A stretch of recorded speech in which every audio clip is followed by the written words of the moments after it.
program will follow guidelines provided by the League of Women Voters for a Forum. This is not a town hall format, nor is it a debate.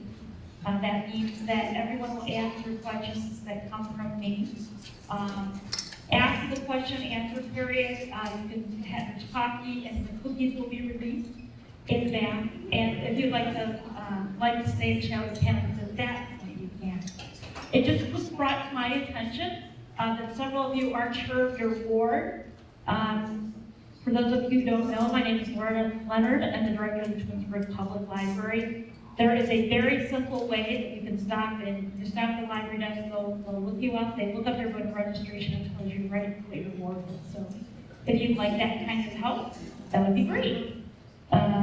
Okay, so for the beginning, there will be a 2-minute introduction by each person. The order was randomly selected before the forum, as for all the questions. There will be a neutral timer to ensure compliance. The candidate's opening statement should include a general overview of the candidate's vision for the municipality. The candidate should make no reference to other candidates by name or title. You need not refer to them by their first name, by their title, so if you're a professor, a doctor, mayor, you should not use the title. Generic things like opponent and administration should be used appropriately. Okay.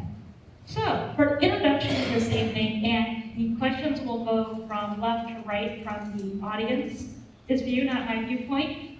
So, drawn to give the first introduction is Mr. Yates. So then it will follow to Mr. Steele, Ms. McPherson, Mrs. Salcasina, Mr. Fury, Mr. Turrell, Mr. Scafidi, and Mr. Clark. So if you would like to go ahead, we would start with Mr. Yates. Good evening, everyone. I want to thank the board for setting this up. I want to thank everyone for coming. I know most of you in the room. I try to come to most of your events, and it's always a pleasure to do that. For those that don't know me, I'm married to Sharon, my beautiful wife. Where's your Sharon? Up front. I have 3 kids, Emily, Andrew, and Brad. We just moved our youngest out to college, so we're now empty nesters. So we're at a different stage in our life. From an education standpoint, I have an undergraduate degree in accounting from Penn State. I have a master's in business administration from Cleveland State, and I have my doctorate of law from Cleveland Marshall University. Prior to being mayor, I was a practicing attorney and spent all my time in the private sector, which has really benefited me in this job. Every day that I come to work, I seem to use my legal background and my accounting background. People don't realize we have a $50 million budget, 300 employees. It's a large organization that we run. It's a difficult job, and the schedule is crazy, but I really love it. I love serving the community, and I love what I do for the residents. 2015, I walked into a challenging situation where our expenses were increased. Our expenses were in excess of our revenues. I worked really hard with council. Over the last few years, we've stabilized our spending in our general fund. We've done a lot to really improve our operations, which has been challenging because 60% of our payroll comes from our employees. One of my main commitments from day one was that I would maintain our employee base and the services to our residents and look at other ways to decrease operational expenses. We've done a lot of work in the last 4 years, and I'm really proud of what we've done. I'd like an opportunity to continue Twinsburg, keeping it on a forward-moving path, if you give me a chance on November 5th. Thank you.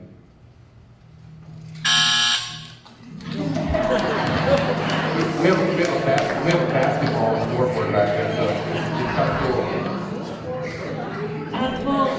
We'll move on to Mr. Steele, and I'm only asking that the clock be held so that the evening goes smoothly. Mr. Steele. Hi, I'm Brian Steele. I've lived here in the city of Twinsburg for 35 plus years. I'm a retired Twinsburg police officer. I retired 4 years ago. I put almost 31 years on the road here in town. Thankfully, looking around here, none of you seem to be customers of mine here in my trade. I'm a Ward 2 councilman right now. I thought we should get the change in where we're going. We have not balanced our city budget yet. We have started out when it. 4 years ago, we had $19.8 million in our general fund. By our finance director's estimate, will be at 4.7 million this year. We just passed our tax budget for next year, and the tax budget shows us with a little over $1 million at the end of next year. And that's not the full payroll for our city. Okay. In the middle of that, we borrowed $6.2 million and built a golf clubhouse. Okay, and we haven't started to pay back $6.2 million. Clubhouse is making money. We put $560,000 into it at the start of the year out of the general fund. We haven't gotten it back. Clubhouse hasn't transferred any money into the general fund so far. And we're headed into the weak season for that place because golf is going to end in the next 5 or 6 weeks. We've done other things that we haven't asked our residents about. I think that's one of the things we should do is ask you what you want to see. Roundabouts, we tore down the old school. I think the old school would have come down. I don't think we would have built roundabouts had we asked you guys. That's it in a nutshell. I think we need change. Mr. Steele, even though you did use the term "we," you also referred to this mayor by his title, so he does get a 30-second rebuttal if you would choose. I thought that was at the end. Throughout the entire period. No, I don't remember reading that, but that's okay. I did say at the end of my special candidate should make no reference to other candidates. Go ahead. Right, this is just, I guess, part of the format, but, you know, when we look at our finances, we've worked really hard, council, myself. You know, our charter says the mayor should recommend the budget, council shall approve the budget. I know that, you know, and use my name so they could probably get a rebuttal, but Mr. Steele was on the finance committee 3 of the 4 years that we've been in office, and I know how hard all of us have worked. I mean, we've worked with our department heads, and it's, you know, it's disappointing to say that and try to step outside of that because our department heads. And I'm sorry. thank you. I can talk. I'm sorry. Thank you. You used Mr. Steele's name, and so now he gets a free shot. We could do this all night, folks. I hope not. I hope not. We have a lot of good questions.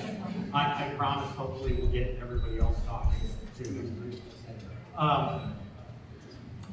Well, the only thing that's been cut out of the budget in the last year by fellow council members is $29,000, and that was out of this budget. We needed to cut more. I'm the only one that's ever voted against the budget. I voted against it this year. So we need to make a change. We can't spend like we're spending. Okay, and thank you very much. A reminder that this is the introduction part of the evening. Your opening statement should include the general overview of your vision for the municipality. Could I interrupt this meeting, please? Could the candidates please stand when they're talking so we know who you are? Yes.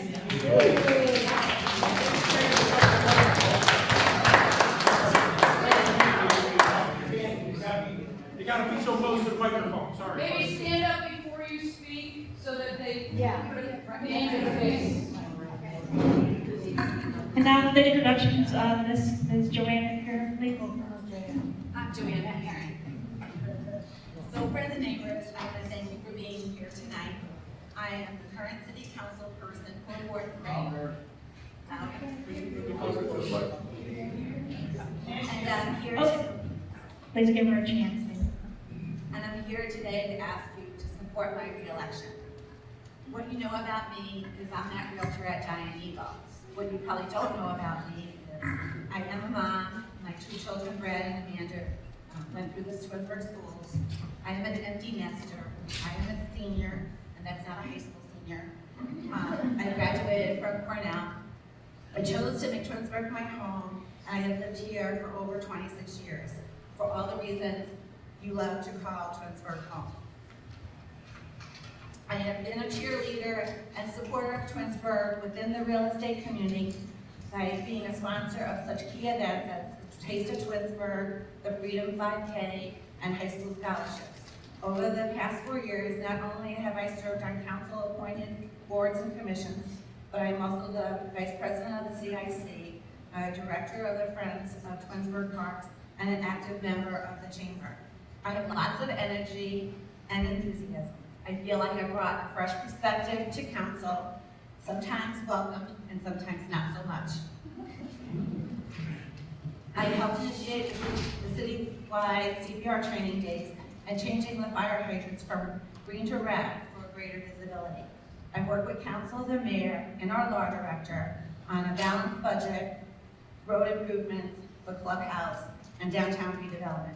There is much more work ahead, and I am prepared and committed to make those hard decisions so we can have a city that we are all proud of. I ask for your vote in November. Thank you. Thank you. Ms. Sasala Facina, you like to stand? Yes. Hi, I'm Lori Sasala Facina, and I am running for Ward 3 Council seat here in Twinsburg. I was born in Twinsburg in 1960. The house where I lived as an infant is the same house that I live in currently. Although I was raised and educated in Aurora, Twinsburg has always been my hometown. This is where I raised my children. This is where I maintain deep friendships, and this is where I still have family. 5 generations deep on both sides of my family have called Twinsburg home.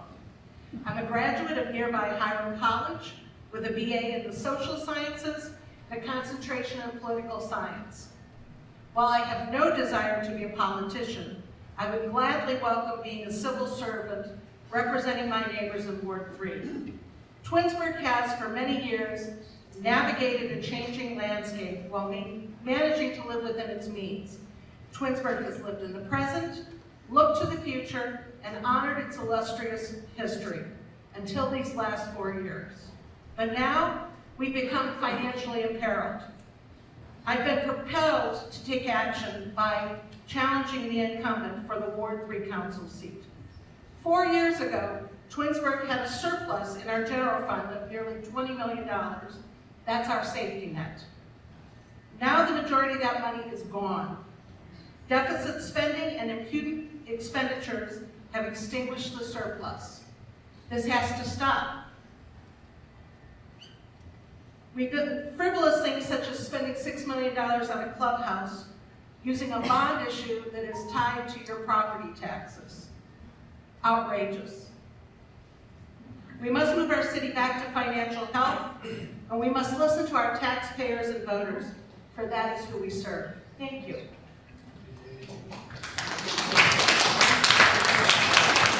Please hold your applause to the end of the evening. Thank you, Mr. Fury. Good evening. My name is Bill Fury, and I'm running for a 5th term as a councilman at large. My greatest accomplishment is in the front row. Wave to everybody, Michael. He's a graduate of John Carroll and his career championship ring from being captain of his golf team. Yep. My background is I have a business degree in management. I have executive certificates from Notre Dame in negotiations and conflict resolution. My first job was in engineering, so I also have a technical degree. I've been a commissioned salesperson for 35 years. I work on budgets. I work on capital projects. You know, I'm very experienced in the things that transfer to the skills that you need to be in city council. I'm a Marine Corps veteran. I've been endorsed by Congressman Dave Joyce. I'm not sure that they've given Congressman endorsed anybody in Twinsburg before. I really appreciate that. I'm endorsed by Mayor Yates and the majority of city council. I'm also the president of the CIC. Some people don't like the CIC. It's a tool that we use to drive economic development. Why is that important to you? You're hearing about a tale of two cities tonight. Some of us are going to talk about how wonderful Twinsburg and all the positive things we're doing. The 190 lane miles of roads that are in great shape. Wonderful things, services, parks, fantastic safety forces. Others are going to tell you how the world's ending and we're going to run out of money. This is this month's statement of cash. It shows we have $20.5 million today. It also shows that our general fund is trending up by $1.7 million alone this month. With the Cornerstone Park that we've done and the other economic development, we have replaced the revenue that we lost when we reduced your taxes to 2% from 2.5% to 2.25% 5 years ago. That's the direction we're going in the city. Mr. Turl. No, he was over by 2 seconds.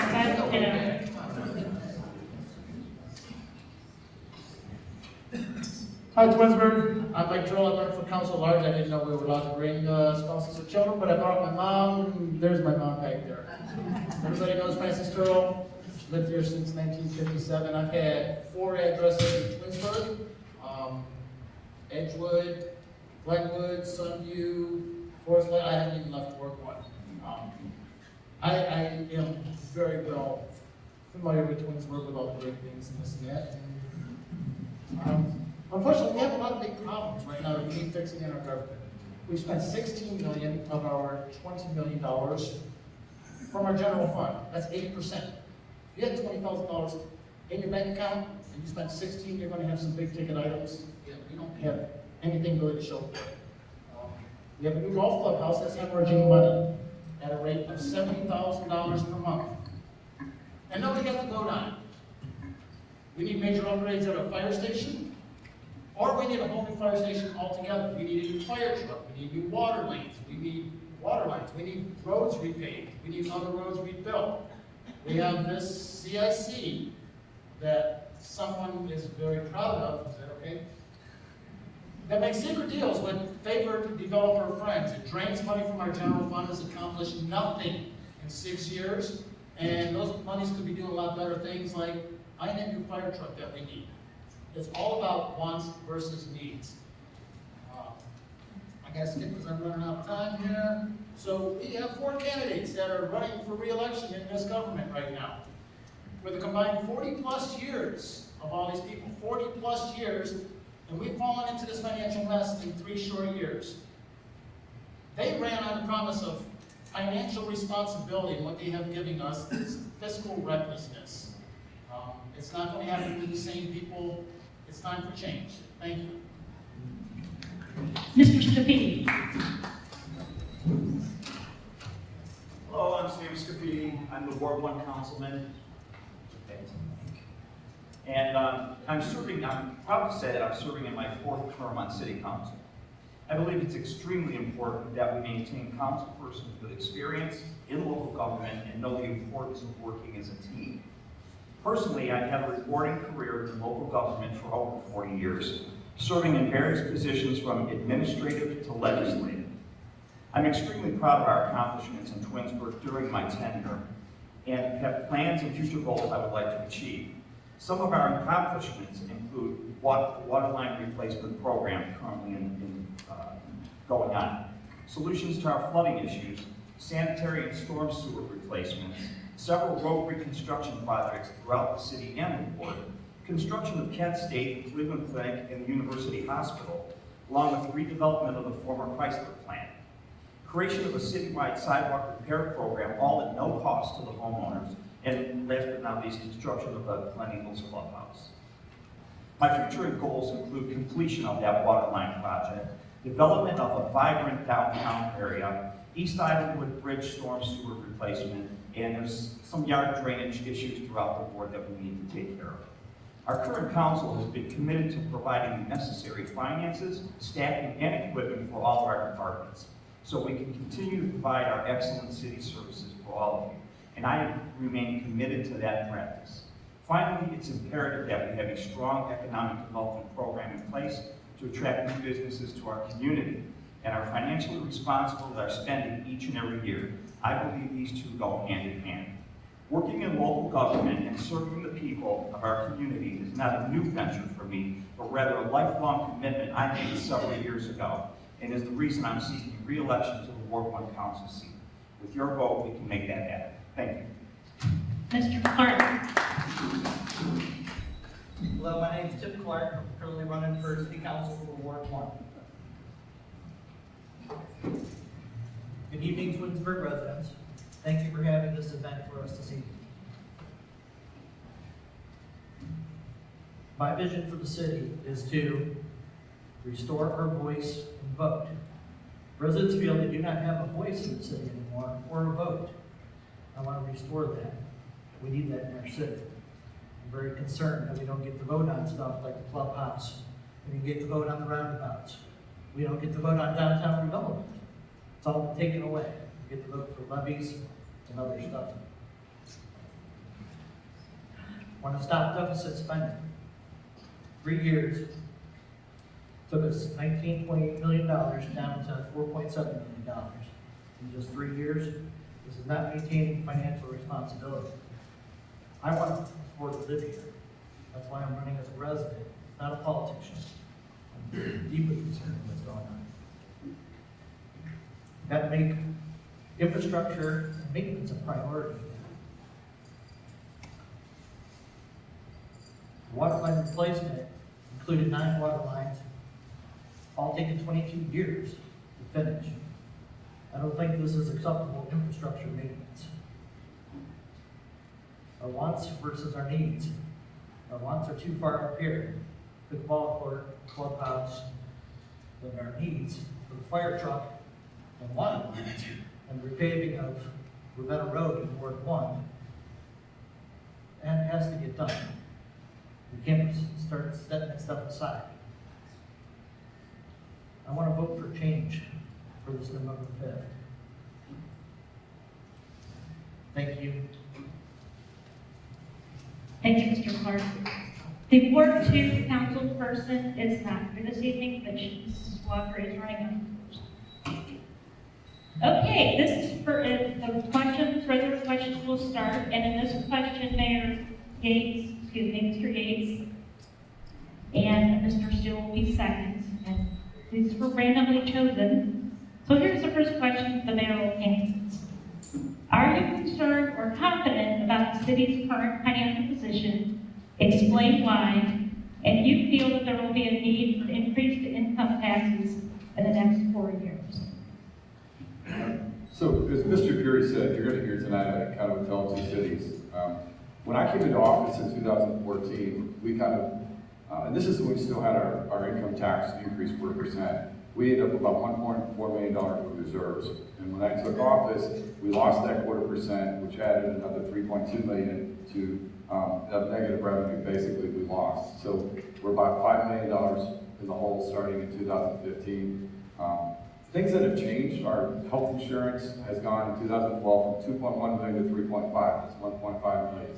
Our salaries and wages from 2014 to current have gone up 2.7 million. So when you add all those up, that's about $10 million. You know, when we're trying to operate a city government the way that we do, those are significant dollars to try to overcome. We've worked really hard as a team to really reduce our expenditures while still maintaining our employee base. That's about 60% of our budget. So all of our employees have taken cost of living increases over the years, and that's really what translates to your services. I'm confident where we're going. As Mr. Fury said, we've got $10 million in our general fund, we've got over $20 million in the bank. The $4.7 million is a number that, when you look at our total budget, was proposed, but to say that we're there today is misleading to all the residents. We currently are on a path, and we've decreased the amount of reserve we use every single year since I've been in office. And that's been something, a hole that we've had to dig out, okay? It's been challenging, okay? And everyone's worked on it. It's up at this table that's seeking re-election. We still offered services, you know, we've still funded operations like our senior center.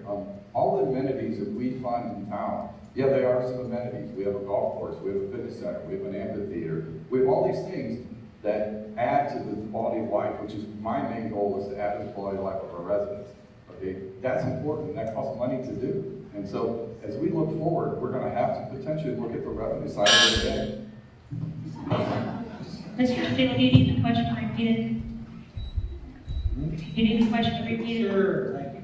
Are you concerned or confident about the city's current financial position? Explain why, and do you feel that there will be a need for an increase in income taxes in the next 4 years? Okay. Hi, I'm Brian Steele, so everybody gets a look at it, okay? Well, I differ with what was just said, okay? I would ask each and every one of you, when you are running your house, you run on a budget, and you don't spend more than you bring in, okay? When we the residents did what we did. We took back that 0.5%, and we had $19.8 million in the bank. But our city government didn't stop spending. We didn't cut. We would all, if your income at home gets cut, you're going to stop spending. You're going to cut your spending. You have to. But we didn't. I bet none of the people sitting up here at this dais run their homes like that. I don't think you guys do, but it seems like it's a good thing that we can do that with your city now, with your tax dollars. I just think that we need to make a change. What we've been discussing, what's been brought up in city council, has been things that you guys don't get to vote on in an effort to raise money. We got information about raising the inside millage on your property taxes. We got information about cutting the tax credit for those who work in other cities and live here in our city. And one of the things we got also was, we can change it without you guys asking or getting a vote, is the garbage pickup. All three of those things can be done without ever asking you. It can be done by a council vote. I would never do that. If we have to raise money, if we have to do something, I will ask each and every person to go to the ballot and tell us what you want to do. That's my point. Thank you. Okay, now we have our first council question. And again, these are randomly drawn, but Mr. Scafidi gets to answer this question first. How do public facilities affect public perception of Twinsburg, including those who visit us from neighboring communities in Northeast Ohio? What capital improvement items are on your priority list? Again, this is just a council question. I think that the public facilities in our community are very important to all those outside of our community. When I go into other communities, I maybe because this is what I do for not only a living, but I do it as a legislator as well currently. I look at the other facilities and I see what they have and the types of revenues that I know that their community brings in and how they compare to Twinsburg. And truthfully, when I look at there, I'm so proud of what we have in Twinsburg because we have top-notch facilities and buildings going on in our community for all of our residents. And really, that's where our budget goes to. When we spend money, we spend it back to the residents. We're not spending it frivolously on anything. We take care of all of our assets. When it comes to the, what did she say? Capital improvements. Capital improvements, yes. The capital improvements, absolutely, those are important. And our capital improvements budget this year was about $4 million, I believe. And next year we plan on it being even lower. Most of our streets are taken care of. We've got 91 to take care of, which will be wrapped up this year. In Ward 1, we have Ravenna Road. There's one piece of Ravenna Road that still needs to be repaired. And that's because we've applied for the monies for that. We've applied for grant money, and that's how we've done the entire road. We were able to get grant money to do so, and not just spend it. We could have spent all of our money to do that, but we didn't do that. We're trying to do it in order. The water lines, that's another thing in Ward 1. That's a big thing in Ward 1, but there's not only water lines in Ward 1, there's water lines throughout the community, okay? Ours may have maybe what they call transite pipe, but we've been working on them. That's been a goal of mine since it started. And we've had clean water out here, we've tested the water, their laboratories have tested it. There's nothing in there that says that we should have done it immediately. So we've applied and we've received money.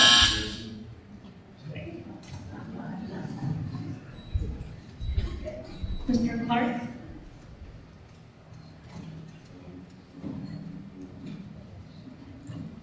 Yes, as far as public facilities are concerned, we have some of the most beautiful facilities in this city. We have gorgeous parks, we have a great amphitheater, we've got a lot of great services in this city. But that all takes money to maintain. You've got to have proper maintenance. We just cannot build it and just let it sit and not be maintained. Just for example, take a look at Glenwood Park. Over behind the new pickleball courts there, we have the old horseshoe pits that are sitting there. They're just all back to grass. You can barely see the concrete dividers on them and stuff. Doesn't look like anybody's probably used them for years. But yet, I don't know, maybe if they were maintained, maybe we would still use them or not, or take it over into something else, but that's just one of the things that I want to push for is more maintenance issues. Because that's what I see happening. We'll build stuff, we'll let it sit, then we don't maintain it. We gotta maintain it. If we can't afford to maintain it, that's not good. It's not a good sign. As far as the capital improvements go, I'd like to see us spend the money on the fire truck and the firehouse.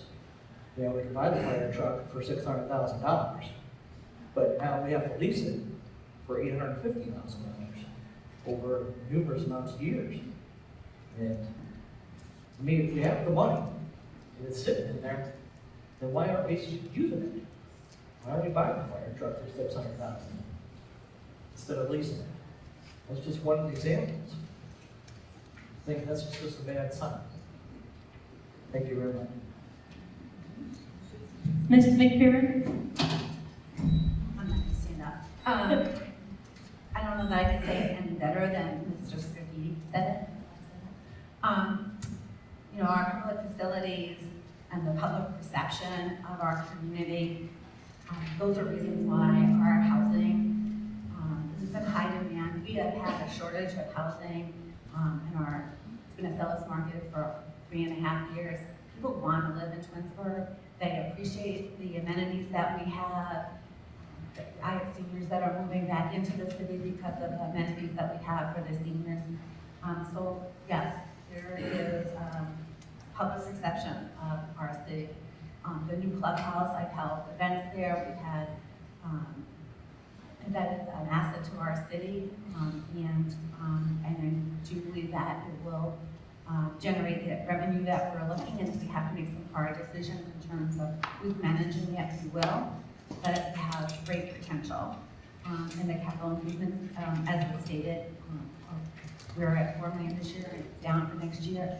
We really are working very hard with the finance department and council and the mayor all together to watch all the money that we're spending and cut where we can, and also to maintain what we have. So thank you. Ms. Salavicina? Thank you. This town is full of incredible gifts. 900-acre park that sits at Liberty Park, numerous ball fields for our children. I could go on and on.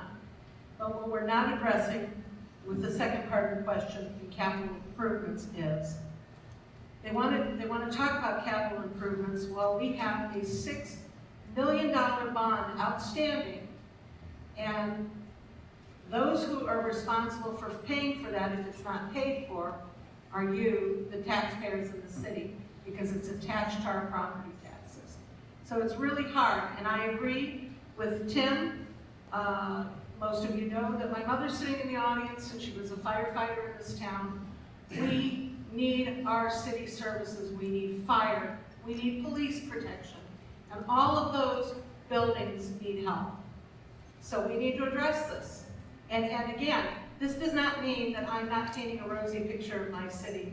This city has amazing attributes. I don't want to lose those attributes. Thank you. Mr. Fury? Thank you. I just spoke to the finance director to make sure I was giving you the straight scoop, but we've already allocated for the fire truck this year. We've already put that. That was approved. It's in the process of being on the fire department doing the final specifications on what they want to buy. And the reason that we would lease it over 10 years instead of buy it is for cash flow. It costs $80,000 a year. We lease lots of vehicles in the city. We lease all the police cruisers. We lease them over 3 years. We buy them for $1. We keep the best ones, and we sell the ones that aren't any good. We lease trucks because that allows us to have brand new vehicles throughout the city all the time for a smooth, easy payment plan as opposed to spikes. Now, there's people in the audience here, we had $25 million in the bank that wanted to spend $8 million to retrofit an old school. I wanted to take that school down so that we could have downtown development in a C3 district that was voted on all the people to generate additional revenue. The idea of balancing those payments, the $6.2 million clubhouse, that's a $360,000 a year payment. There's 3 revenue sources that we're going to bring that in. We've already received $200,000 in cart fees, which we didn't collect before because we were renting those. We have revenues come from the clubhouse, as well, or from the restaurant, as well as the banquet facility. The whole business plan was put together and approved by all council with the business plan. And the money that was allocated was unanimously approved by council. People didn't vote against that clubhouse till the end, but that's a 25-year mortgage. We've spent $52 million in capital improvements in the last 6 years. And that's how we can do that, by stretching our money as far as it can. And that's why we don't have to raise your taxes. Thank you. Mr. Barrow.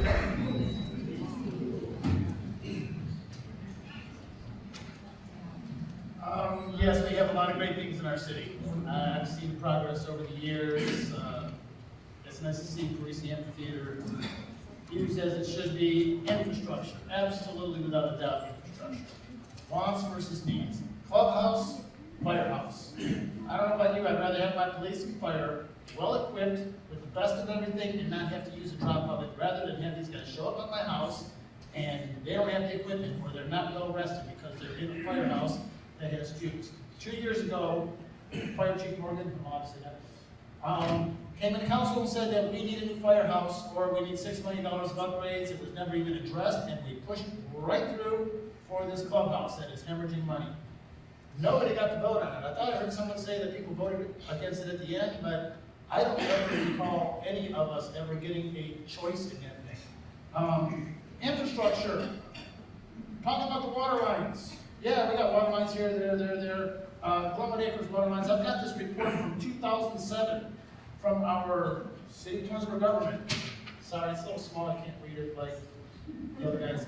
But we've been told frequently that these asbestos water pipes are all over the city of Cleveland.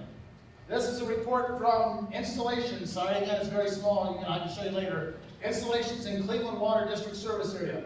Twinsburg, Brunswick, Solon. That is the only place that has these asbestos water lines in our Glenwood Acres. And we've been told, oh, they're all over the place. Well, that's a big crock is what that is.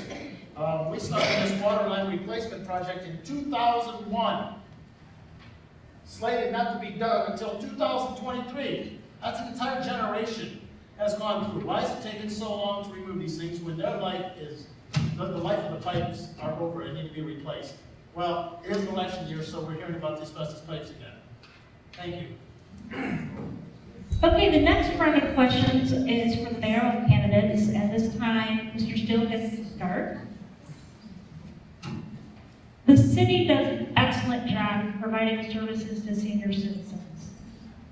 According to a recent United Way Average report, 28% of the residents of the city are in poverty or classified as working poor. As mayor, how would you address the lack of affordable housing and services for young families and children?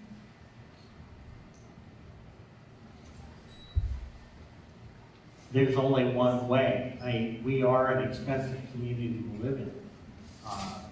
You go down into Glenwood Acres, I think the houses are rented for $1,100 a month. It's not inexpensive for people to move into our city. I don't know how to do it other than some sort of government subsidy. And that's not, it has its pros, it has its cons. Okay.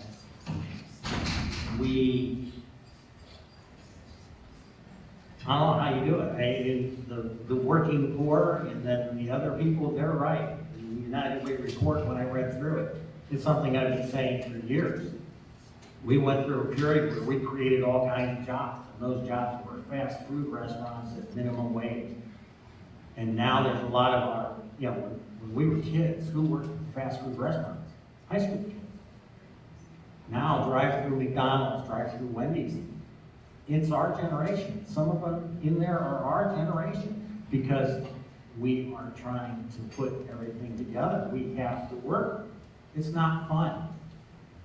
But one of the things we can do is not increase the costs that are coming out of your pockets as senior citizens.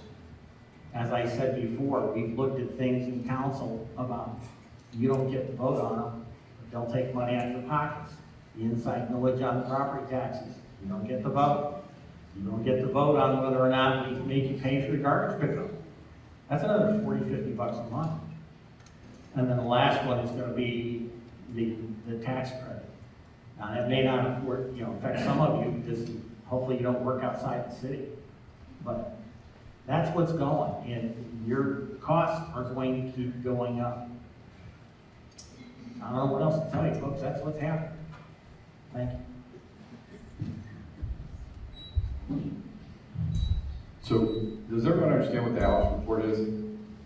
So, it's an acronym for Asset Limited Income Restrained Employed. That's what it stands for. So, I'll try to stay focused on the question and my answer. So, when you look at the Alice report, you start looking at statistics, and Summit County, each county is broken down by United Way. They do this report, and it looks at that gap between, there's a poverty level, and then there's that gap between barely making ends meet that is right above the poverty level. So when we look at Twinsburg, you look at about 26% of our population that falls in that gap. Translates, and it impacts seniors. We don't have a lot of seniors that are employed, but we still do have seniors that are employed that are still fighting for dollars. We don't talk to them. It probably translates, if you look at the numbers, to about 150 households here in Twinsburg of our seniors that are still struggling and trying to work just to make ends meet. It is challenging. It is challenging in Twinsburg to provide affordable housing because we don't control the housing. Twinsburg is a very desirable place for young families and for seniors. And they can get rent, they can get property values at a much higher level than they can in other areas. One thing that I've committed to, and I've talked to a couple of residents recently, we've gone out, we can look at different things that can help seniors. We can look at special rates on sewer rates. We just took an increase in sewer rates, and we know that most seniors are either living by themselves, or there's two people, and you don't use the amount of water that, like me and my 3 kids use. I can't get them out of a shower. So I understand there's different ways that we can look at providing benefits to our senior population, which I think this question was really targeted toward. If we're sitting here today talking about the Alice report, that should be what we're talking about. But to try to find some financial relief for our seniors by looking at different ways of some of the, utilities and different things that we provide here in the city. Keep getting cut off. Thank you. Okay, I think we are back to council, and second question, we start with Mr. Clark. There is a lot of concern about access and egress for new developments and roundabouts. Where do you stand on the additional use of roundabouts, and do you believe that other neighborhoods should be looked at for access and egress?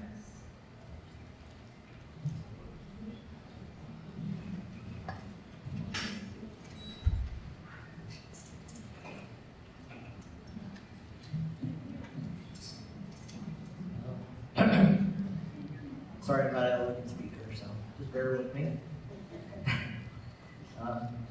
Definitely not up for more roundabouts. And not to do, for this area. It's Northeast Ohio, just not conducive for one. With the weather and stuff for them, it's just hard to maintain them, I think, as far as plowing and stuff goes. I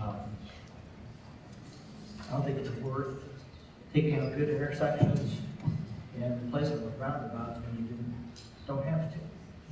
You don't have to spend the money.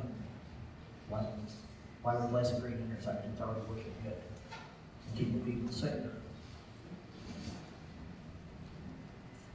what was the other part of the question? I'm sorry. Do you think that there are other neighborhoods that should be looked at for access and egress? The first part of the question was there's a lot of concern about access and egress for new developments.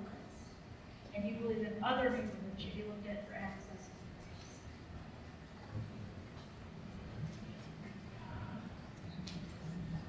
egress? I'm not too up to date on access and egress. I understand it's the entrance and exits for new developments and stuff. I think it's important to at least have 2 exits and entrances for new properties and stuff, depending on how many people are going to live in there and the housing side. but I'm not very well versed in that, so. I'll pass that along. Thanks. Ms. Victor?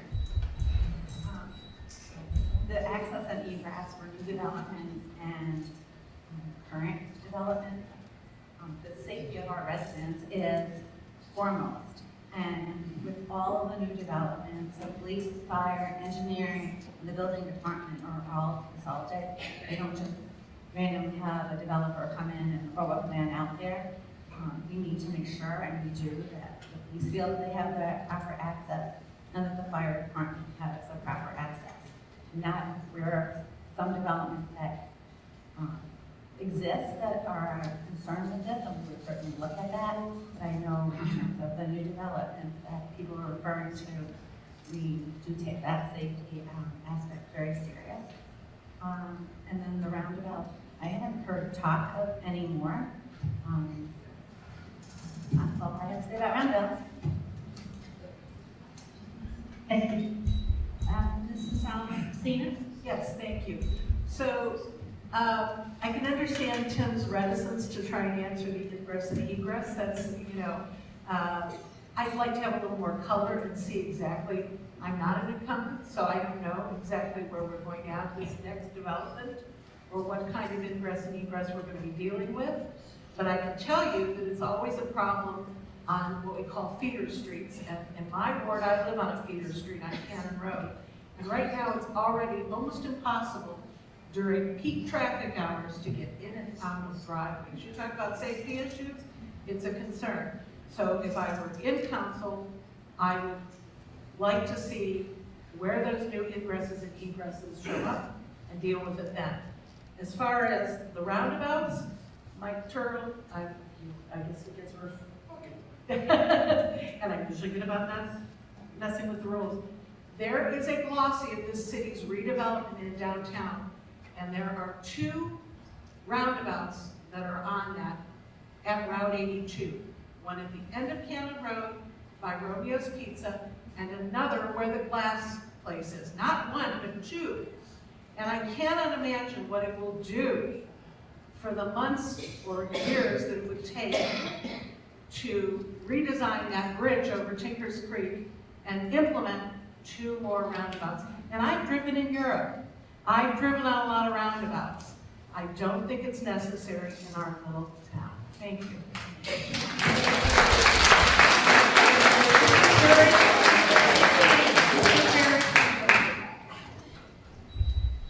Ingresses and egress are very important. First got on council, if you lived in Meadowwood, there was 1 entrance in and out for 350 homes. And I want to recognize Mr. Murphy, who worked very closely as a former councilman to you to help us together build that fire station 2 on Glenwood, because we needed to get people down there, right at our current fire station, 9 minutes to get down the bottom hill. Now with the additional redevelopment of the Corbett's Farm, there's lots more ingress and egress. Some of the ingress and egress questions are coming up because there's some property by Belmar. It could have been a 3-story apartment. Instead, it's proposed right now. It's not finalized, it's still in the planning commission. There's about 35 yards between the railroad tracks and the Belmar entrance. There's only 1 entrance for about 40 houses. We need to look at that, but it's not a finalized plan. In a minute, you're going to see a map that was developed in 2013 about the downtown redevelopment. It was actually the 2013 comprehensive plan, which was simply what could be there. There are no active plans for any more roundabouts in the city at all. That was what could happen downtown. There is absolutely no validity. In fact, we don't even have those at City Hall. I went to check when I saw one the other day. That's just what could be, not what is going to be. As far as roundabouts, I like them. My wife's not a fan. Tried to change the one at Ethan's Drive and Meadowwood and lost by a vote. So again, safety is important, but I hope I've answered your question, and thank you.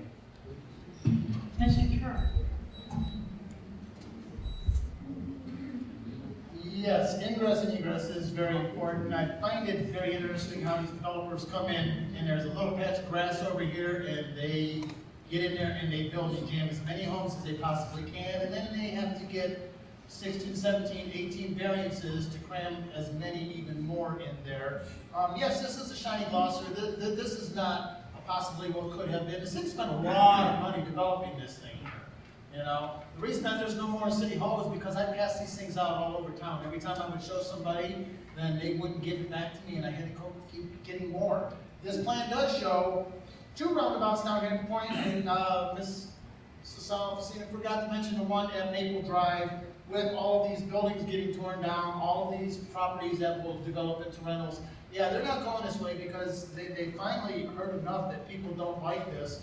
So this was their walkable plan of downtown. Now I understand they're coming out with a sustainable plan. So does that mean Terrell was right that you cannot make 82 and 91 walkable? How about that? We'll never hear that. Yeah, going back to the roundabouts, I came in here 4 years ago when I was running, and this was before we had 1 roundabout. Now we're close to having our 2nd one. I held up a picture of the sign that says, this lane here, you go all the way around, this one here you pass through, and everybody gave me the same confused look that I'm getting right now. And then I held up a picture of a traffic light that has red, yellow, and green. And it's very easy to understand. Our roundabout that we have at 91 in Glenwood, in 5 years previous to a roundabout, had 34 accidents. In the first 18 months, it had 52 accidents. It went from 1 accident every 2.5 months to 2.5 every month. It is not safer, and they refuse to admit to it, and let's just keep building more of these things. Wrong. Thank you. Mr. Steffi. Thank you. Access and egress are very important, and I'm going to sound like I'm repeating after Mr. Fury, but those were my exact sentiments. My first thing was when Meadowwood is probably a couple hundred homes in Meadowwood. And it wasn't until the Corbett's Farm was developed that they had additional access and egress into that subdivision there. And so now they've got a couple. They can go into Chestnut Hills, and they can come in through Corbett's Farm as well. So in addition to 91. So they've got it there. So that's very important, and I think that we need it in all of our subdivisions. If we're talking a proposed new subdivision over there on McTarrian and 91 or Darrell Road, that's basically a large cul-de-sac street. They're going to be single-family homes or cluster homes, and there is, to try to have access and egress on Darrell Road would probably be a bigger disaster than anything to just have the access and egress where the proposal is. As far as the roundabouts, we have 2 roundabouts. What they're talking about, this conceptual plan that was put out there several years ago, none of us have ever voted on it. I've been there, several years. We've never sanctioned that. We've never voted on that. We've never voted on that. So as far as I'm concerned, there's no proposal for any roundabouts down in this square area. And that's something that it would be talked about for quite some time. It would not just be put on a piece of paper and put into action. We've heard, we know what's going on 91 Glenwood and Darrell Road. At the beginning, yes, that was a 2-lane roundabout, and everybody seems to blame the roundabout. It wasn't the roundabout's fault for the accidents. It was people's fault. They were not obeying the law. There's a speed limit there, and there's a way to go around field signs. Okay, we're back to a mayoral question. And Mr. Yates gets the first chance at this. What are your 3 main goals if elected? 3 main goals, I have a lot of goals. So I think a couple of things that I've really been working on, of course, has been our downtown redevelopment. The downtown Twinsburg has no real identity. So with the CIC, we've been really focused on trying to get a developer, a real estate investment company, engaged. We've been trying to assemble the property. We really need something in our downtown area that can bring people so they can congregate. I do believe our downtown area can be walkable. There's different things that make for a healthy downtown area, and we're just lacking. We don't have any residences. We don't have enough restaurants. We don't have any retail. There's different things that if we build it the right way, and all of this would be done with the consensus of Twinsburg. I'm excited. I hope that we can definitely bring a project to you guys so you can start a discussion about what we put there. But that's one of my main goals. Another thing that I've really been focusing on is my relationship with our neighboring communities. I think we're going to be forced to start sharing resources and look for different efficiencies because we're all in the same budget situation. I mean, we're all looking for dollars, and our dollars that we get are starting to decrease. So I've built relationships with Aurora and Hudson and Oakwood Village and Glen Willow, Solon. So all these communities and all the mayors recognize that and endorse me in this election. But that's a big focus of mine because I think we're going to be forced to do that. When we look at new fire departments, we should be talking to our neighboring communities to see if there's a way we can join fire departments to hit certain areas that need services. Economic development. Economic development is huge. Hopefully there's a question we can just dedicate to that. But we've got to finalize Cornerstone, and there's a couple of big sites that I'm really looking at some Class A office space. So we've been really talking to the different companies that are looking at Twinsburg and the ones that we really don't want to expand here. So economic development. Mr. Steve. Number one goal, stabilize the finances of our city. It's scary to me that we are headed into the financial position that we're going for. It would be, I think, all you should consider that if you had $10,000 in the bank and all of a sudden 3 years later you've got $25,000 in the bank and you're still having money go out. That's what's going on. The second goal is to listen to you. Okay, I think we need to have the dialogue back and forth with the residents and ask you guys what you want.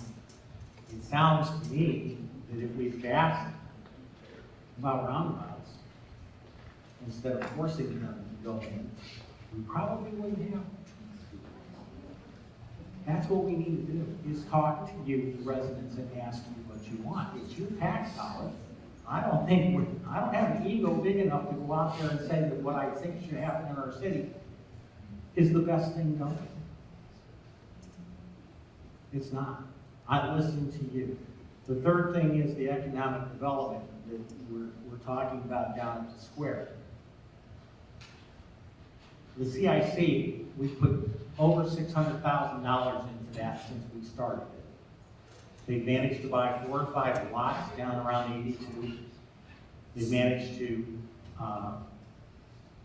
haven't really done a whole lot of it. They've had 2 different developers walk away from them since they've been doing what they're doing.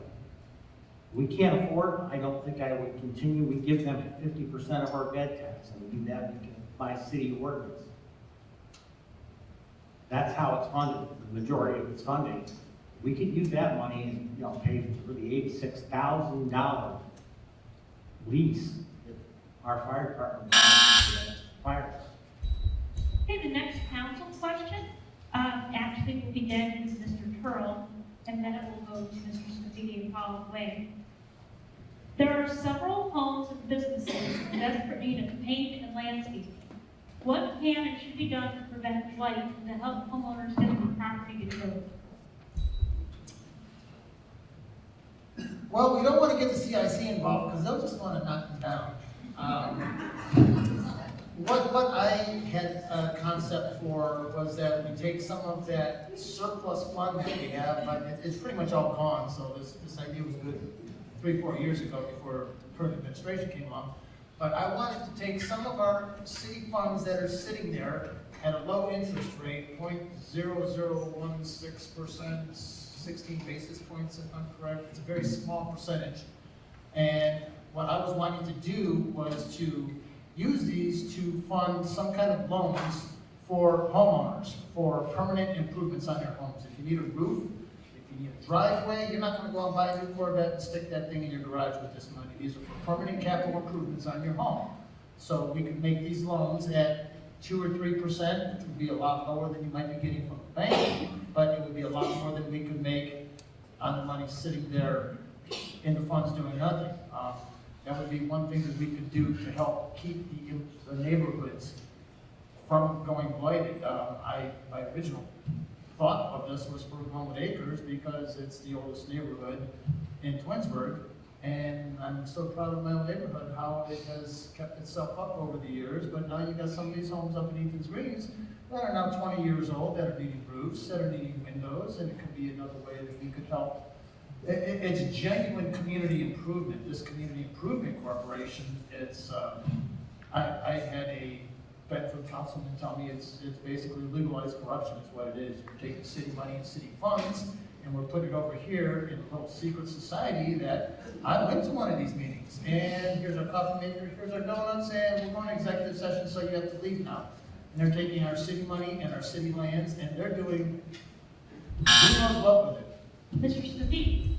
Thank you. You know, I hear several things going on tonight. I hear that our funds are low, we have no money. Okay, but then I hear that maybe we can take our money and lend it out for a low interest rate loan, which as far as I know, I don't believe that that's legal, that the city can take and loan money to anybody. Okay, that's your money, that's our dollars, that's our tax dollars, that we would just earmark and loan to one person, but what's that doing for you? Okay, but what we do have, we have a building department here. Okay, and our building department goes out there, and it's been into some restructuring within recent times.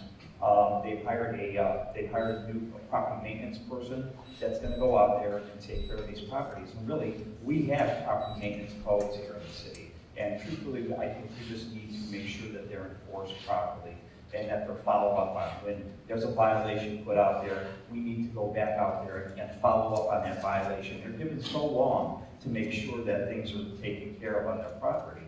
And if they're not, well, then we need to take the next step. So I think that it's our responsibility to do that. And there's several properties, and I go throughout the whole city, and I think Ward 1 is in very good shape. I think all the wards are in good shape, but you can't deny that there's certain areas in certain wards or throughout the city that do need some property maintenance attention. And that's up to what the residents do. I know that in the development that I was in, you have a homeowners association, and they go out there as well. And I believe in Ethan's Green, they have a homeowners association. Some of the other associations will go out there and monitor this and talk to the residents about what they need to do to upgrade their properties to make them presentable, okay? Because once that goes by the wayside, then the neighborhoods start to deteriorate, and that affects our housing costs, okay, with resale on our housing. So nobody wants to see that. I think that the city's in the process of addressing that now, and I think you'll see it stepped up a little bit from the Thank you. Mr. Clark?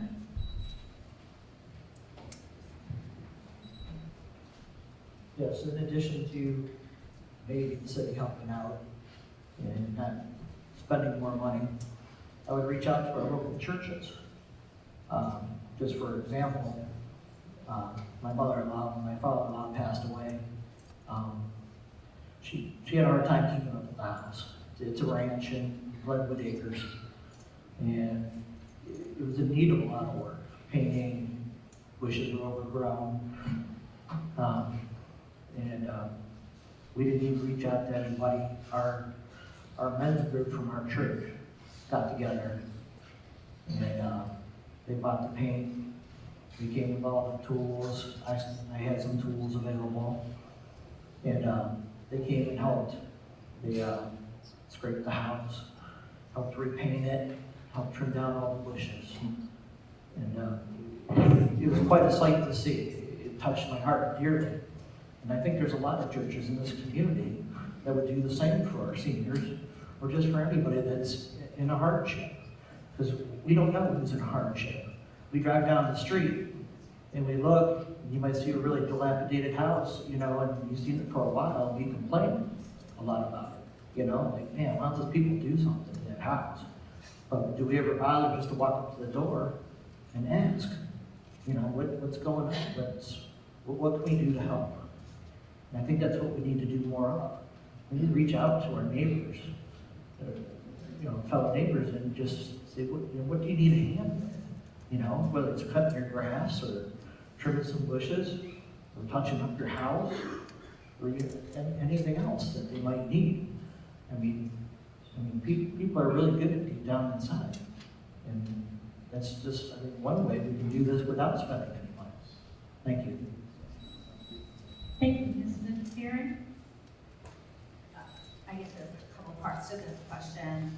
We do have building code enforcement, and as earlier referenced, that there have been some changes in the building department. We do have a part-time inspector who's going out, looking at all the properties, seeing which ones might have code violations.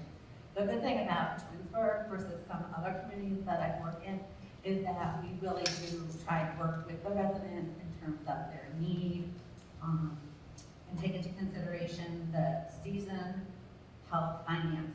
So, and yes, I'd love to see neighbors helping neighbors, and I think that's something we really do well in Twinsburg. It's also very sensitive, not, knocking on someone's door. You might need to have a relationship with that person, but, so I think we do have things in place with our building department, building code enforcement, and I'd like to see more good neighbors. Ms. Salas-Messina? Thank you. I would echo what has been said up here. I do think that from what I recall in the city from my many years living here is that we do have a pretty good code enforcement. When we look to our charter and we look to these items that are mandated and are written down, we should address grievous situations where someone is just ignoring the code. That being said, I can tell you that 7 years ago, I woke up one morning as an able-bodied citizen in this town, and by nighttime, I had shattered my lower leg. And so the maintenance on my house was set aside for 9 months while I recovered. So I, again, would look to my fellow panelists here and say, this is a twofold answer. Yes, code enforcement. Second, yes, good neighbors. We are still a small enough town to address when people are in need as opposed to thumbing their noses to code enforcement. Thank you. Thank you. And Mr. Perry?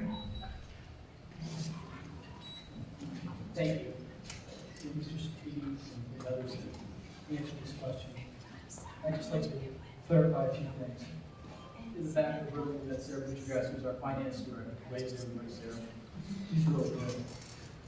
We talked about, is it possible for the city to fund low-interest loans? Because that was on some flyers that we passed out. Because I thought it was illegal. It turns out, by state law, we're not allowed to do that. Now, county has a program that's specified by income for low-income housing. You can get some assistance in low-interest loans. That's a county program. The city cannot generate general fund money or any other monies to personally lend to, it's illegal. You can't do it. It's not allowed. I think after a couple of years, somebody will figure that out. CIC funding and bed tax. So we got the Hilton, we got some other few hotels around here. In order to give them a bed tax, so when I stay out of town, I get, that's an extra $15 they stick on the end of your bill. In order to charge a bed tax, you have to put 50% towards an economic development program, which a CIC qualifies for. You can't put that 50% on anything other than economic development or promotion of your city. It's against state law to take that money and put it to a fire station or anything else. It's not happening. Sarah Wade, can I ask you tonight? I know we have a citizen auditor in the audience who can, make lots of noise up here that I can hear on disavowing the, you're not entertaining. Tomorrow on the round table, there's going to be this scathing article of how wrong I am. I've got 100 copies of our statement of cash up here for you to take and look at yourself and figure it out on your own. This is fantastic financial shape right now. Thank you. Okay, now we're finally getting into questions the mayoral candidates were asking for. Sort of that randomness. And I believe this is Mr. Still gets to go first on this one. There are several empty buildings on Wilcox Drive and the Twinsburg Town Center. What are your plans to support the rejuvenation and redevelopment of those areas and others in the city? I would rather see us make efforts to get those places built than bringing in new businesses, than bringing in and starting to try to develop downtown. We need to fill our empty spaces first.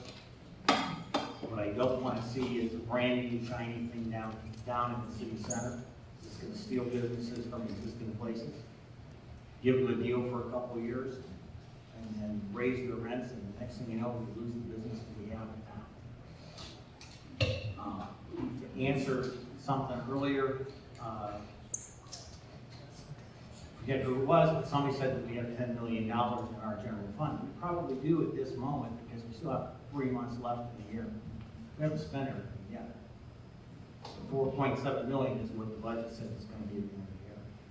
Now, down to Wilcox, if we can put together some sort of incentive package to get people in, if we can work with the existing building owners. We've had our business that wanted to go into a building down in the old Gander Mountain building, and they got the cold shoulder from the city. I don't want to control what comes into our city in the way of businesses. I think it's up to the person. If they want to spend the money, they want to put it at risk, that's fine. But that's what happened with that place. And the guy's dream of what he wanted to do got stepped on. We can't do that. That's it. Mr. Keith? Yes, so we consistently market the Old Damon site and the Old Donato site. It's been very challenging trying to get it back, though. We've had, actually, the property at Damon's is currently owned by a hotel investment group. They proposed some products, but they kind of died. So we're constantly looking, Larry mentioned myself, we're constantly looking to backfill those. I disagree with trying to backfill before we redevelop. Redevelopment is going to bring in business. So when you talk about the Giant Plaza, you get active people coming to our downtown area because of some redevelopment. Those sites will get backfilled. When you drive and you go out of town, you pull over because you see one hotel sitting by itself, or you pull over because you see 15 hotels, and they're all doing well, they're all booked. Restaurants come in groups. Everywhere you drive, you go to Westlake, you go to Sugar Falls, you go to Hudson, there's 15, 20, 30 restaurants. They're not all struggling. I mean, so development will create the ability to backfill some of these spots. The Gander Mountain site, right, they're wanting to put in an armory and a shooting range, and it's not zoned for that. So we didn't give them a cold shoulder. I don't think it's a great fit. I think we have a child's music facility right next door. We have a restaurant that shares a wall with it. However, if they wanted to put it on the ballot, they could put it on the ballot. They chose not to. So we didn't give them a cold shoulder, and we didn't run them out. And so I don't like some of the things that we're hearing tonight, because a lot of it is just fabricated. I mean, there's a lot of good work that's gone into the last so many years, both with their budget, both with our economic development. A lot of the things, you've got 50 years of experience that are currently sitting on this council, and myself in municipal government. We've worked really hard to make Twinsburg the best place to live. And a lot of people I talk to believe that. And we'll keep doing those things if you'll let us. And it's one of those things that we'll always work toward. My brother's about to go off.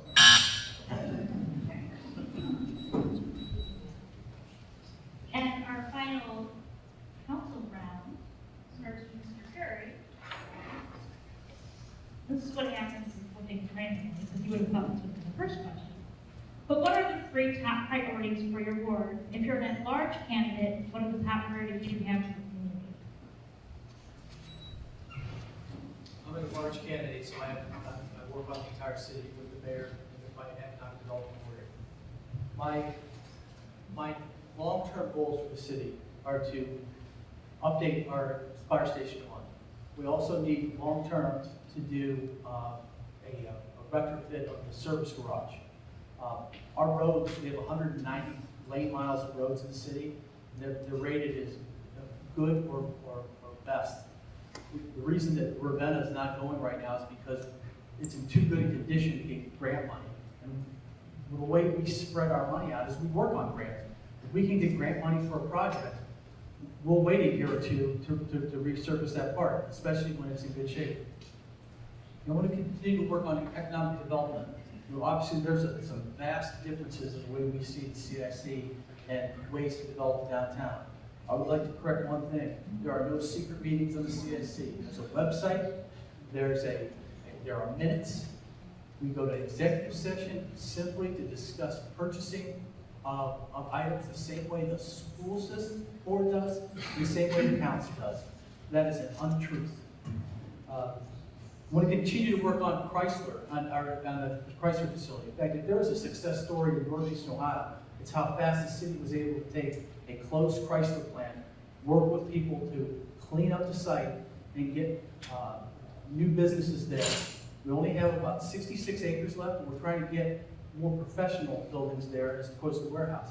But we have revenue coming in here, and that's the key to not raising your taxes.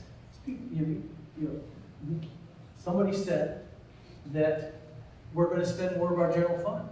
Well, we're also going to take in tax money for the next 4 months too. So it balances out. Thank you very much for your time. Mr. Carl? My 3 goals for the city. I think it's most important, first and foremost, is to get control of our finances. We got to stabilize our finances. We're just hemorrhaging money all over the place. It's ridiculous.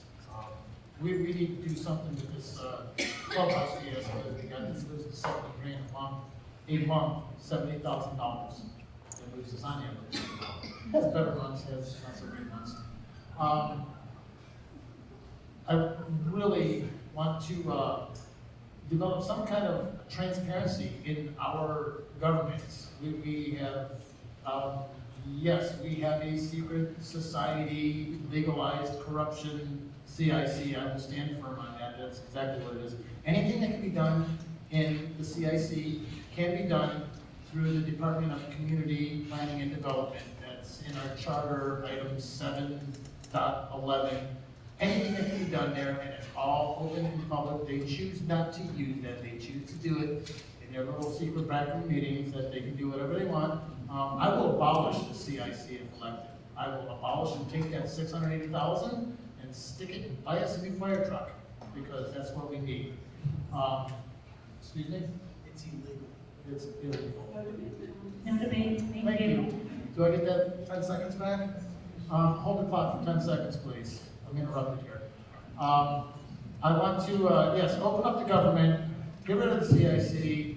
I want to open up board meetings so that residents can actually have their voice heard, that we can hear what you guys want and what you guys need. Because right now, we got the roundabout ran down our throat, second one coming. We got a clubhouse that nobody had a voice in, and it started at 4.2 million, and now it's closing in, what, 7.6, 7.8 million? Yeah, and we're going to be paying for that until my 18-year-old is 43 years old. Thank you. Thank you. Just to repeat the question, what are the 3 top priorities for your ward? If an at-large candidate, what are the top priorities you have for the community? That's Mr. Speed. Thank you. Some of the top priorities for Ward 1 are, as I mentioned earlier, the completion of the water line replacement in Glenwood Acres. We're down to about 2 streets that are left to do, and we've already approved Oakwood will be done next year. We've already approved that at $1.2 million. And then we've already got on the books $1.6 million for Dorridge, and that'll be done right after that. Along with this water line replacement, what we do is we repair any of the bad sewer that's on those streets, and then we repave the road itself as well. We've got a little bit of water line on Glenwood Acres, on Glenwood Drive between the railroad tracks and Idlewood that needs to be replaced as well, and that's in the future. And I believe there's one other section, but hopefully within the next 4 years, within my term, that we can have all of that complete. But Glenwood Acres itself will be done. I mentioned earlier a vibrant downtown area. You know, I've always said that I think Twinsburg was a drive-by community because people coming from anywhere would drive by. There was no reason to stop here. Like there's, you know, and I'm not talking big box stores. I'm talking smaller shops, restaurants, areas that we can go. We had a great restaurant down in the square at one time. It was called Cereal's Restaurant. And because of, there was nobody coming to town. When you look at town center, any of us that go down there, you go to Giant Eagle, you park your car, you go in, and you come back out and you leave, okay? There's no reason to really stay down there. We lost the card shop that was down there. There was another restaurant down there, it was called Arabica at the time, it was a coffee house. That's gone, because there's no reason, it's not a destination. We need to make our town, our downtown, a destination for the community, for people to come to and have a reason to stop and sit down and have a coffee, have something to eat, shop somewhere, and that's what brings the economic development back to your community. Not a drive-through, we need to be a destination. And that's what I hope to work on as well. Thank you.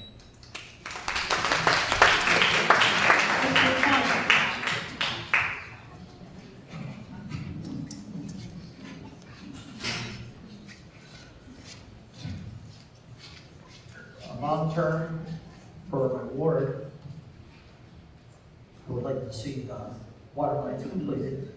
If we can get them done faster, I'd like to see that happen. Also get Ravenna Road repaved there in Ward 1.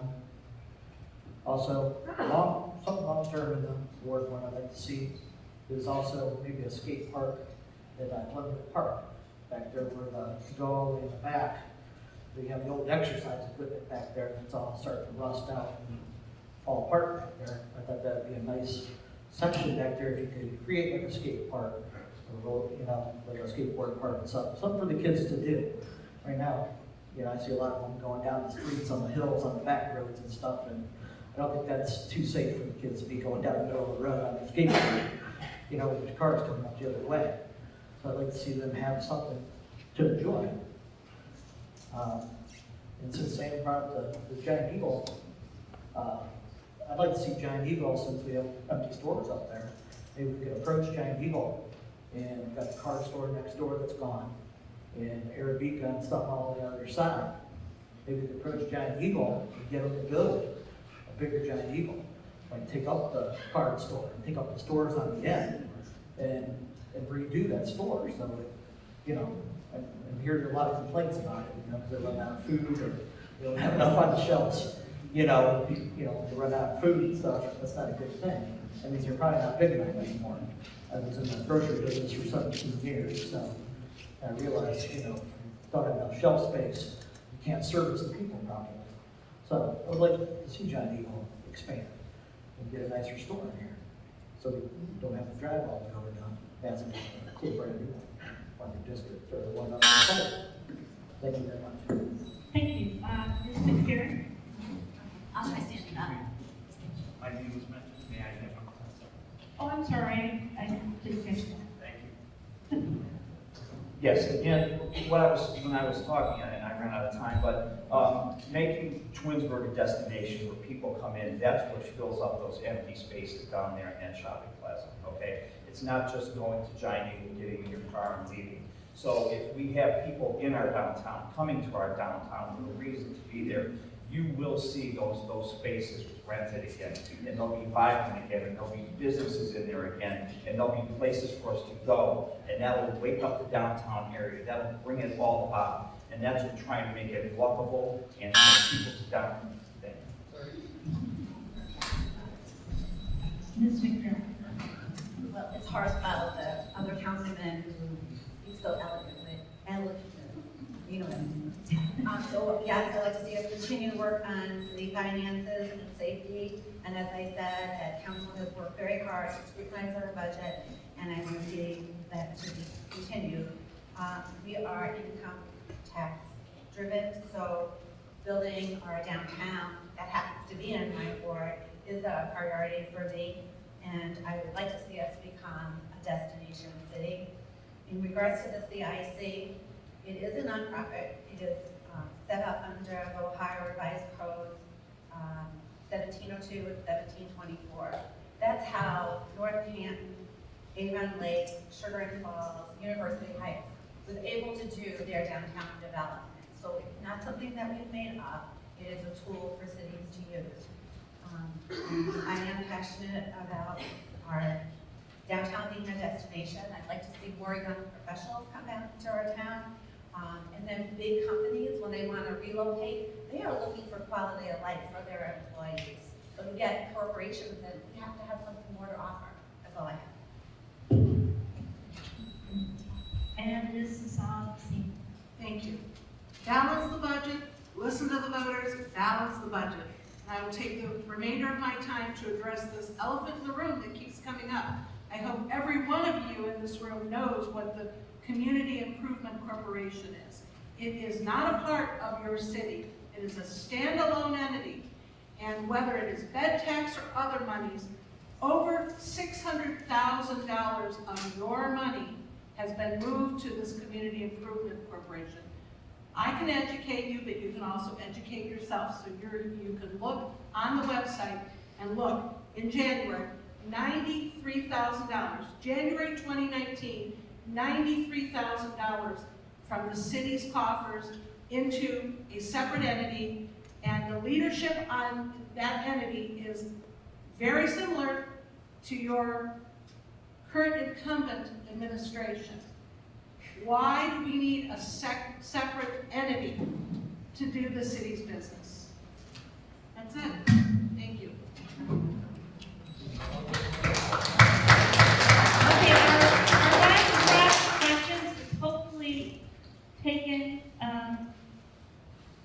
going through, Al, you get to answer this, and we start with Mr. Charles. So, you receive $1 million grant used for the city any way you want it. What would you do with it and why? This is hypothetical? This is hypothetical, don't we have politics, just, Do we have like a real $1 million that is like secret money that we don't know about yet? no question says you have to do $60 Okay, million. yeah, $1 million isn't going to really touch any one of our problems right now. We've got this $7-8 million albatross hanging over our head. $1 million could go a lot of places. The first place I would look at is, we got a $6 million fire station we need to build. That's just a tiny little piece of it.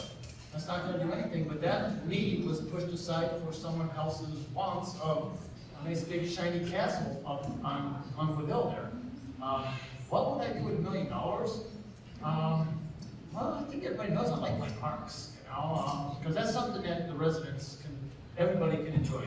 We keep hearing all this talk about, Twinsburg destination city, and Twinsburg's never going to be a destination city. I mean, let's be real.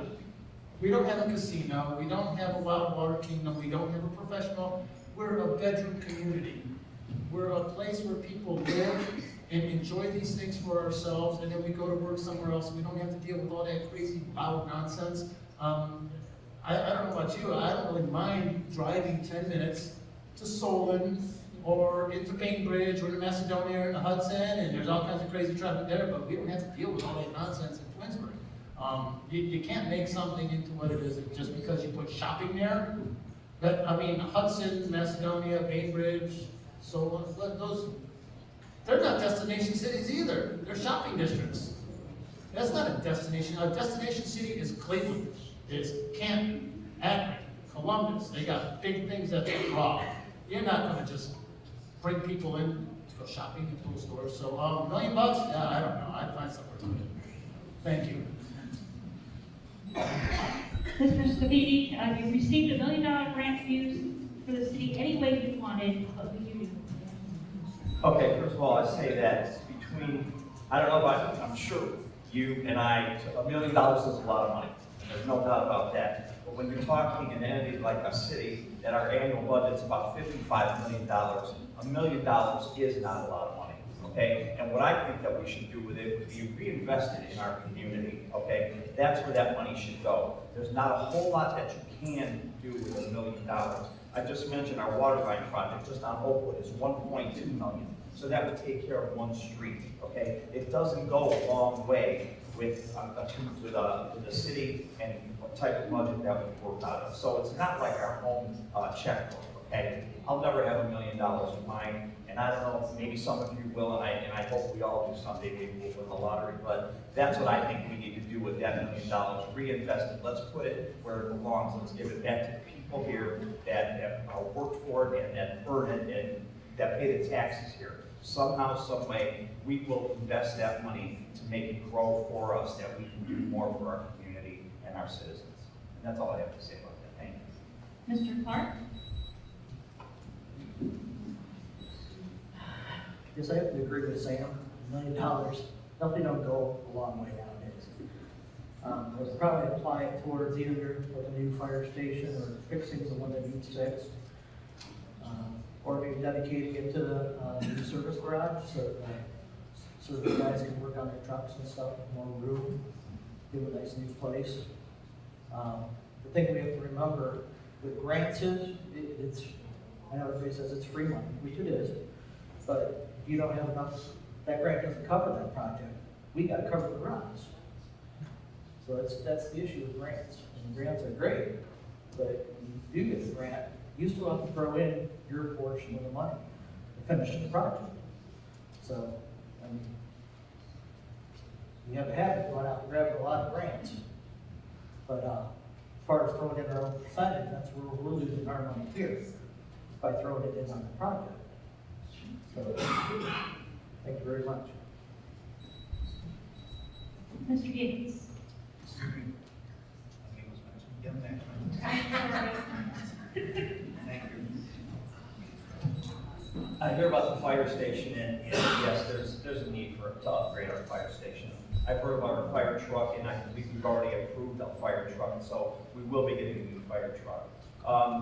You know, the golf course is something that the city has subsidized for many years, and building of that clubhouse was a way that we're trying to cut down on that subsidy there. The fire station, we've got a fire station, we operate that fire station, but we are operating out of it. Can it use upgrades? Can we use a new station? Most likely we can. We're trying to cut back where we can and cut back some of these subsidies so that we can afford that. Mr. Gates. This is only the fun question we've got tonight. I think it's been boring. I mean, the $1 million grant we can do anything with. I mean, you know, for me, the focus has always been on people, the residents, the quality of life that we have here in Twinsburg. And yeah, we can talk about fire and safety, and those are so important. We spend the money that we need to make sure those are funded. But the things that we have here in town that add to the recreation of both our young adults, our kids, our young families. You know, one of the things that, you know, we can put this money anywhere in the city. We have projects that are going on that cost us this money. But one of the things when I came to office, you know, we looked at, if you've ever been to any of our concerts, our amphitheater is booming. I mean, we've had our concert series the past year, the best year that we've ever had. However, it's not really designed for seniors. It's not designed for handicapped individuals. We had drawings done that would actually make it more accessible. It would flatten the bridge out. It would make it a safer place for both seniors and people with disabilities to go to and attend events. I think, you know, for me, that would be one of the things that I would look at, because I think that's such a gem back in the woods, and I see people that come from out of town and they visit us, and I talk to them, and they're like, I can't believe you guys have this here. You know, no other community around here has this kind of beautiful little blossom in the woods that we do. So I think, you know, future plans, and we're looking down the road, and the finances are improving, finances are going to get better. I mean, everything is cyclical. I mean, we're in a cycle right now where we've got a council working really hard on budget issues. So I mean, we all can talk about budget issues, and we'll all continue. I mean, every speech that I've ever given, if you go back and watch it, I've talked about our budget issues that we're addressing. I've dodged it, I've hidden from it. It's been out in the forefront since day one. I'm sorry, Mr. Steele, I just gave you $1 million grant to use for the city any way you wanted. What would you do with it and why? I do two things. I would buy the fire truck outright. I would lease it at $86,000 a year for 10 years, because it doesn't make sense to me that we can spend 50% more for a $600,000 vehicle. And then what's left over, I put it into the general fund, because we're short in the general fund. You just heard that we have 50 years of experience up here on the existing council member. We do. And 50 years of experience has put us in the jackpot. We've gone from $19.8 million to 19.7 down to 4.7. And we built a clubhouse that we haven't started to pay off yet. And those payments is going to be $35,000 to $40,000 a month based on what we said 3 years ago, when the bond guys came in and told us that's what it would be on the 25 bond.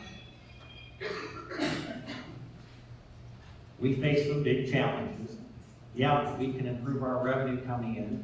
I think the problem is the way they're gonna do that, or the way the plan is, to reach in everybody's pockets and take more money in.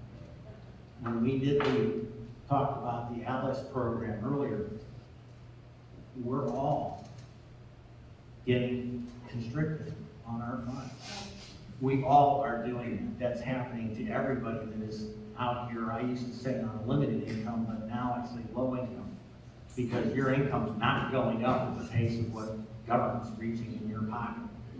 It just isn't.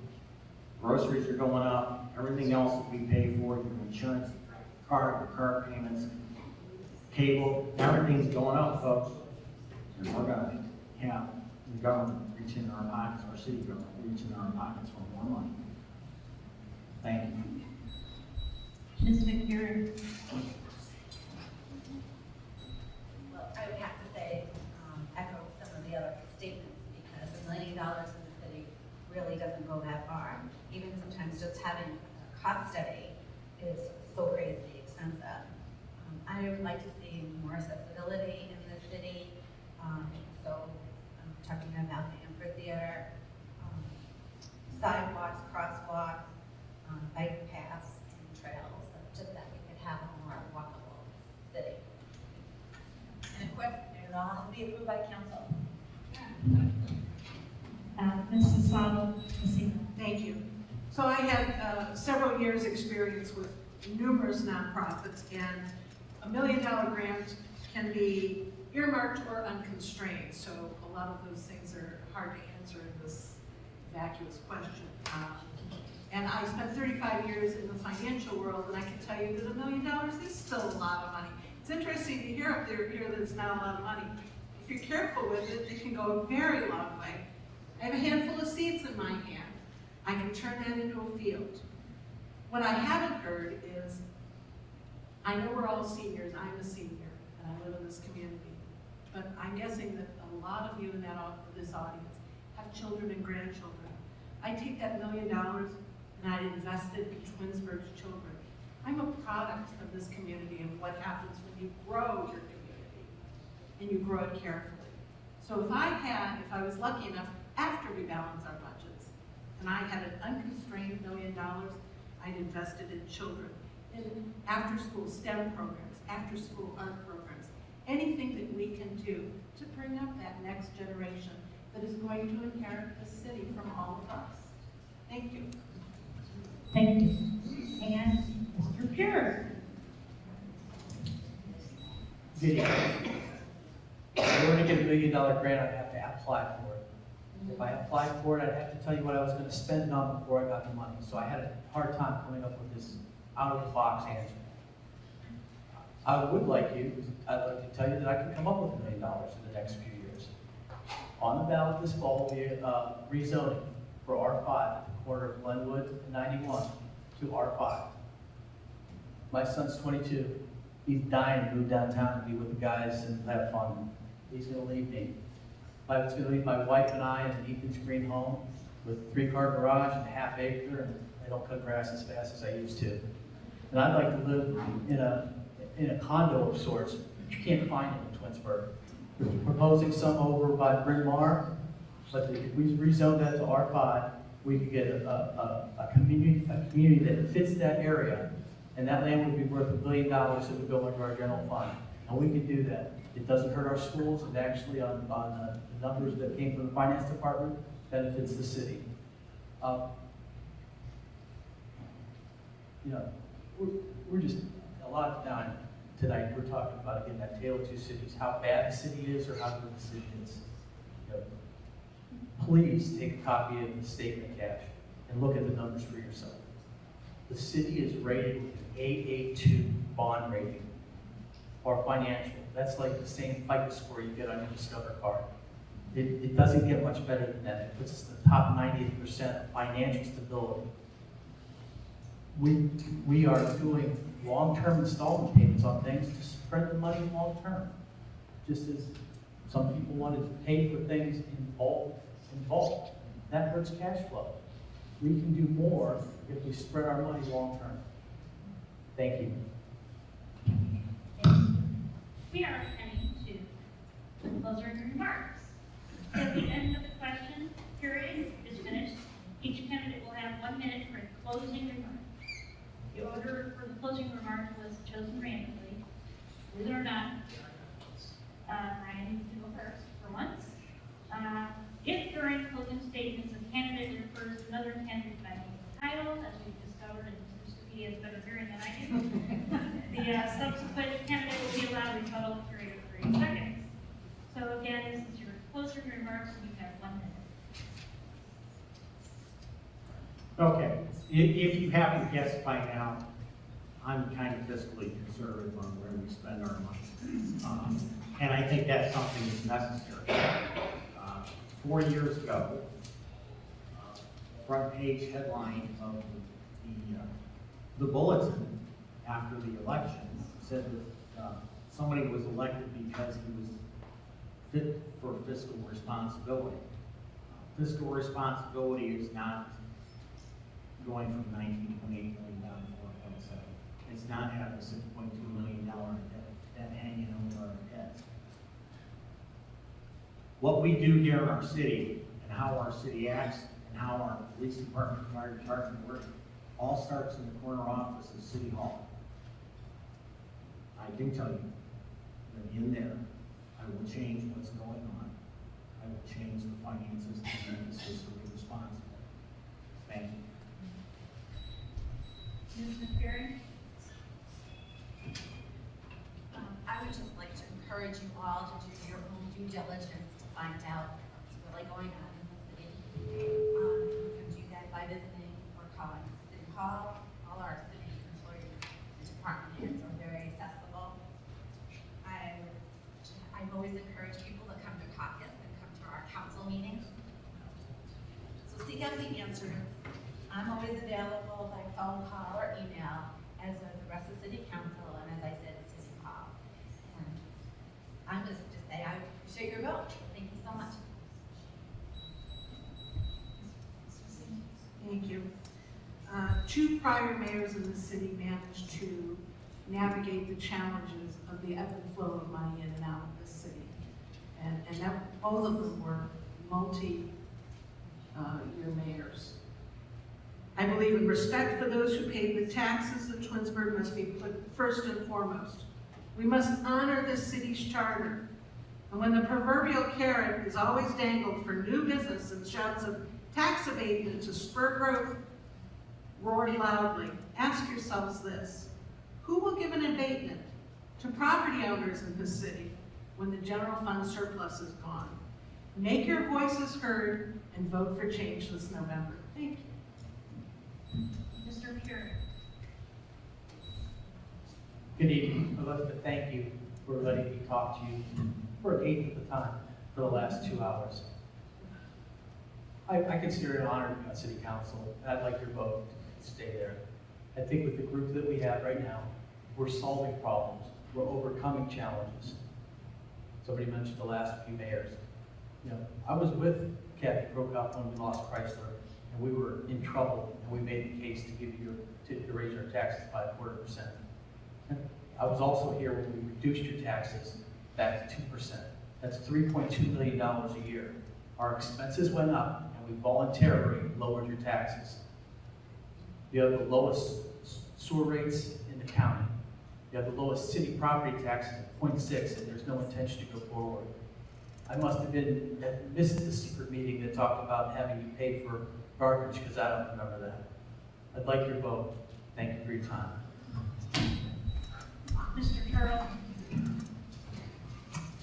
Well, it's probably pretty obvious to most of you that I'm not your standard typical politician. I do realize I'm a little animated, but I am passionate, and I tell it like it is. I'm not going to talk down to people and tell you just what you want to hear. Yeah, garbage pickup. Yeah, you guys were pushing for that. This November, you, the Twinsburg voters, have a choice to make. You can stay with the status quo and re-elect the same people that have put us into this financial quagmire, or you can vote for responsible spending. You can pick incumbents with a long history of abuse of power, or you can vote for people who will respect and follow our charter law. You can keep the individuals that have these backroom deals in secret, or you can vote for open government. This November, you can have more of the same, or you can have change. I hope I get your support this November so I can return our city hall to working for its greatest asset, the people of Twinsburg. Thank you. Mr. Stuckey. Thank you. To Laura Seifert and all of our seniors, I would like to thank you for hosting this candidates night tonight. Laura Leonard, thank you for moderating. We appreciate that. To the residents of the city of Twinsburg, Ward 1, I would like to say what an honor it is to serve you for the past 16 years.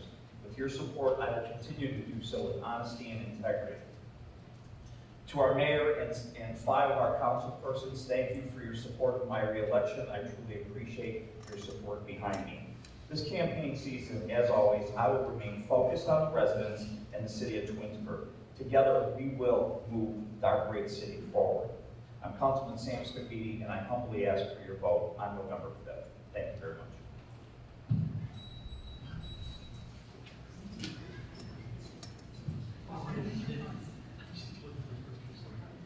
I want to thank everyone for coming tonight. I want to thank everyone for being a registered voter. That is truly awesome in the city, because I'm realizing how many people aren't registered voters in the city as I walk around the neighborhood. And it's quite discouraging, but hopefully we can change that. I'm pretty much just a straight shooter. Like I said, I'm not a politician. I don't have no fancy language or anything like that to shoot at you. I just want Twinsburg to be Twinsburg. I don't see anything wrong with Twinsburg. I don't want to be like anybody else. I just want to be us. To me, I can go shopping in 15 minutes in any direction. Yeah. I would like to see more restaurants come back into the city. That I would like. Fortunately, my mother-in-law loves Cracker Barrel, and that seems to be the only place we can go to for a decent meal anymore. Other than all the Mexican restaurants that we got coming in. But thank you for your time. Mr. Reeves. Well, thank everyone for coming tonight. I hope you learned something about all the candidates that are here. I mean, it's obvious that we have 2 teams. Every other seat represents a different perspective. You know, tonight's been filled from one team with adjectives like quagmire, fiscal irresponsibility, abolish, corruption, hemorrhaging. The other side talks about how proud we are of this community, where we are at, where we want to go, and the things that we'd like to accomplish. You know, we've all worked really hard. I love my job. I spend endless hours fighting for this community, fighting to do things for our residents. I want to continue to do that. I could have done a lot bigger and greater things in the legal world and those things, but it wouldn't have been as rewarding what I do on a day-to-day basis, getting to work with you people and all the rest of the residents here in Twinsburg. I'm proud of what we've accomplished. I'm really excited about what another 4 years will bring for us. Thank you. Thank you, everybody. I want to give a big shout out to Laura Seifert and her staff, and also we